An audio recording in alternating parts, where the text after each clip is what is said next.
Heyo, what is up? I'm gonna do another video. This one is gonna be about Donatism, Donatism, and secular Donatism, which is cancel culture.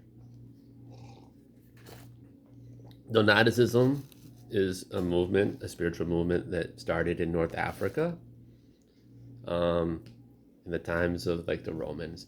What happened was, uh, one of the Roman Empire emperors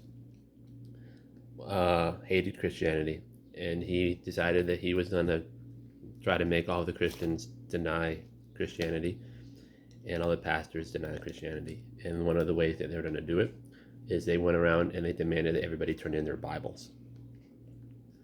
So what happened was in in the Roman Empire, a lot of Christians turned in their Bibles, and then they were like, in words, denying Christ, right? But in North Africa, a lot of the Christians decided that they weren't going to do that. And after, when all this stuff stopped, I don't know if another emperor came in or whatever, but they started reading their Bibles again, and they wanted to come back into the church.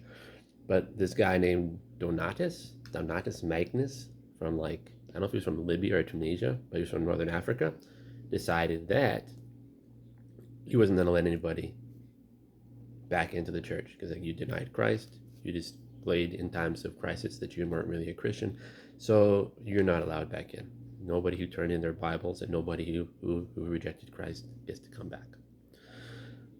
So a lot of people in like who were baptized or married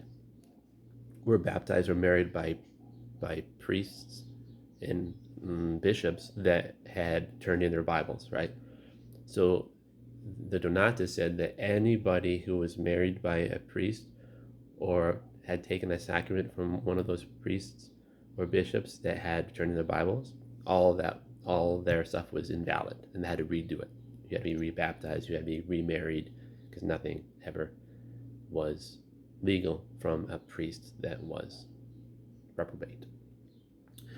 So what happened was, if you follow this logic, they said nobody would ever know if their sacramental baptisms or their marriages were legal until after the person who had performed them was dead, right? So you had to wait for your priest or bishop to die to know if he was actually a Christian, right? Because he didn't reprobate himself until his death, so he must have persevered to the end. So he was a Christian. So all of everything he did for me, like biblically or like sacramentally, like the baptisms, the marriages and stuff, those are all legally legit because he died in the faith. And then Augustine comes around and he tries to explain how this is all wrong, because he says the power of the sacraments comes from the office, not from the individual, right? So just because you were married or baptized by a person who in the end proved not to be a Christian or did something that would make them doubt their faith, doesn't matter, because the office is more important than the individual. All right. And I was thinking about this when I was thinking about how the woke people are totally into this cancel culture. Like, if they disagree with a person in one fundamental thing, they reject their entire existence, right?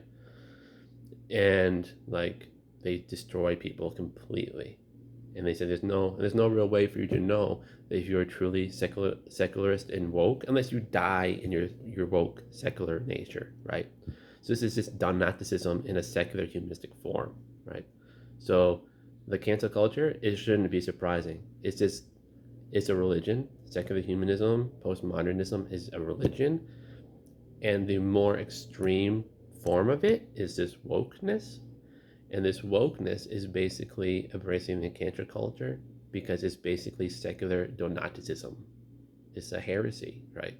So don't be surprised if you go down this line. You're entering a religion. Eventually, they're going to try to force you into a corner. And if you say no, They're going to deny that you exist. They're going to say that you're satanic. It's secular no-Nazism. So don't be surprised. They're just following their religion, and they're breaking it up into a hardcore left side and a less hardcore side. So Nazism, secular humanistic no-Nazists. Check it out. Think about it. Bye-bye.